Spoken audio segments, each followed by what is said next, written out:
जब we women's की बात आती है तो हम सभी को खूबसूरत दिखना, स्मार्ट दिखना बहुत अच्छा लगता है। और जब तक 2-3 घंटे नहीं लग जाते, पार्लर के चक्कर नहीं काट लेते, तब तक तैयारी फीकी सी लगती है। लेकिन ज़रा सोचिए, अगर आपके पास टाइम नहीं है और पार्लर भी नहीं जा सकती तो कैसे होंगी तैयार? सोच रही है ना? तो ज़्यादा मैं सोची हूँ कि आज आपके ब्यूटी पार्लर में यही बताएगी आपकी ब्यूटी गर्ल अंशुल कि जब ना हो वक्त पार्लर जाने का तो कैसे हो तैयार।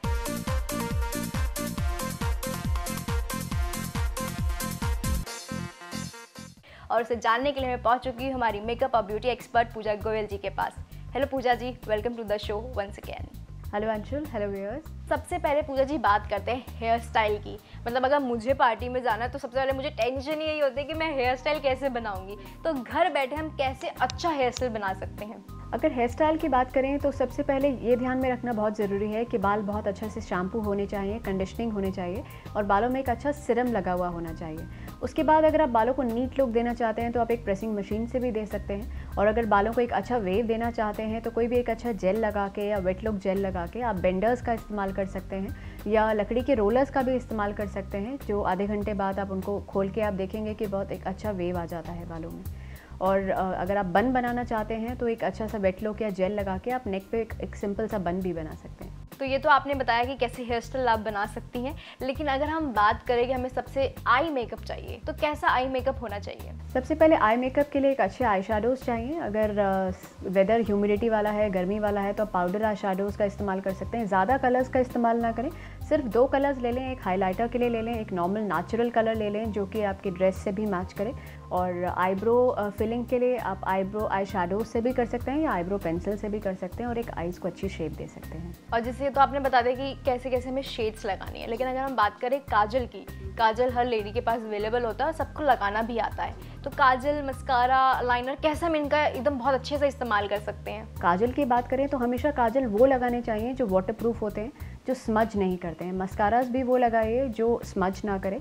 अगर कोई थोड़ा सा मोटा मस्कारा भी लग जाएगा तो वो उससे कोई प्रॉब्लम नहीं होगी आईज। अब अगर हम बात करें लिपस्टिक की, लिपस्टिक बहुत सारी शेड्स जो होती हैं वो हमें पार्लर में मिल जाती है, हमारे ड्रेस के अकॉर्डिंग हमें मिल जाती है, लेकिन हमारे पास घर पे ही हमें तैयार होना और वक्त नहीं है। तो कैसे हम लिपस्टिक्स का यूज़ कर सकते हैं या फिर हम कैसे अपने आप को थोड़ा एक अच्छा ब्राइट लुक दे सकते हैं?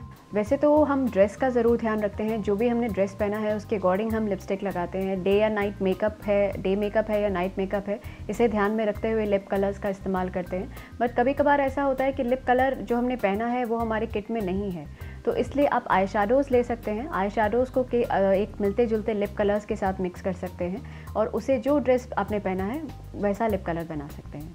ये तो बात हुई लिपस्टिक की, लेकिन अगर हम बात करें एक्सेसरीज़ को हमें कैसे अच्छे से यूज़ करना है कि पार्लर जाने का टाइम नहीं है। अगर हम इयररिंग्स की बात करें, नेकलेस की बात करें, ब्रेसलेट्स की बात करें, तो कैसे हमें एक्सेसरीज़ का यूज़ करना चाहिए? एक्सेसरीज़ जनरली जो भी आपके पास हैं, जो भी आप चूज़ करते हैं वो ड्रेस के अकॉर्डिंग ही होता है या आपके फंक्शन के अकॉर्डिंग होता है कि आप शादी में जा रहे हैं या कहीं और किसी बर्थडे पार्टी में जा रहे हैं, उसके अकॉर्डिंगली देखा जाता है। और एक्सेसरीज़ अगर आपको बालों में लगानी है तो आप जैसा भी आपने हेयर स्टाइल बनाया है आप साइड पे टक करके उसे लगा सकते हैं और एक अच्छा अट्रैक्टिव लुक दे सकते हैं। ये तो बात हुई जैसे पूजा जी एक्सेसरीज़ की, लेकिन जैसा हम देखते हैं कि लोगों के बहुत हाथ ज़्यादा बहुत मूवमेंट होता है। मतलब मैं तो उनमें से हूँ कि अगर मैं बात करती हूँ तो मेरे हाथ ज़्यादा मूवमेंट करते हैं, तो वहाँ पे हमारे नेल्स भी एक इंपॉर्टेंट रोल प्ले करते हैं हमारी ओवरऑल पर्सनालिटी में।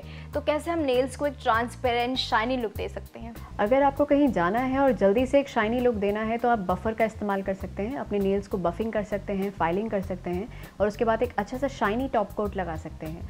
आप शाइन नहीं देना चाहते हैं तो एक नॉर्मल बेस कोट भी आप लगा सकते हैं, जिससे आप मैट लुक दे सकते हैं नेल्स को। और साथ ही साथ अगर आप घर में अपनी नेल्स का ध्यान रखना चाहते हैं तो आप थोड़ा सा आयोडीन मिक्स कर सकते हैं ऑलिव ऑयल में और उससे रोज़ नेल पे मसाज करिए रात को सोने से पहले। और थोड़े ही दिनों में आप देखेंगे कि नेल्स में क्यूटिकल्स भी आने कम हो जाएंगे, नेल्स की फ्लेकिंग भी बंद हो जाएगी और नेल्स ऑटोमेटिकली जो नेचुरल शाइन होता है वो आपके नेल्स में आ जाएगा। कोई और चीज़ आप बताना चाहेंगे हमारे व्यूअर्स को जो वो सुन के कहे कि हाँ that was a add up point, शायद वो मैं भी जानना चाहूँ अपने व्यूअर्स के थ्रू? हाँ अंशुल, मैं आपको एक बहुत ही अच्छा टिप बताना चाहूँगी जो हमारे व्यूअर्स घर बैठे 5 मिनट के अंदर अपने हाथ और पैरों की खूबसूरती बढ़ा सकते हैं और एक अच्छा शाइनी लुक उनको दे सकते हैं। आप जो भी आपके पास ऑलिव ऑयल घर में है, ऑलिव ऑयल है या कोई और अच्छा ऑयल है, उससे आप मसाज करिए। कोई भी अच्छा वैक्स आपके घर पे पड़ा हो उसे हीट अप करिए और जहाँ पर भी आपने मसाज किया है उस वैक्स को उसी जगह पर लगाइए। क्लिन फिल्म से उसे रैप करिए।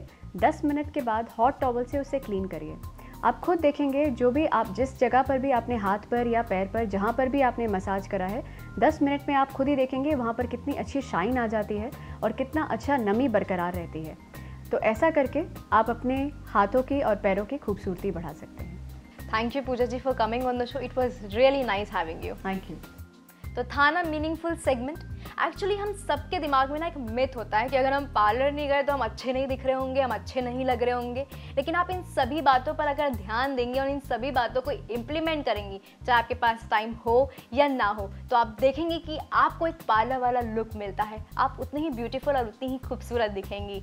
तो हाँ ना, एक इंटरेस्टिंग टॉपिक आज का। ऐसे ही और इंटरेस्टिंग टॉपिक के साथ मैं फिर हाजिर होंगी, लेकिन तब तक के लिए आप देखते रहिए just for women only on Pragya.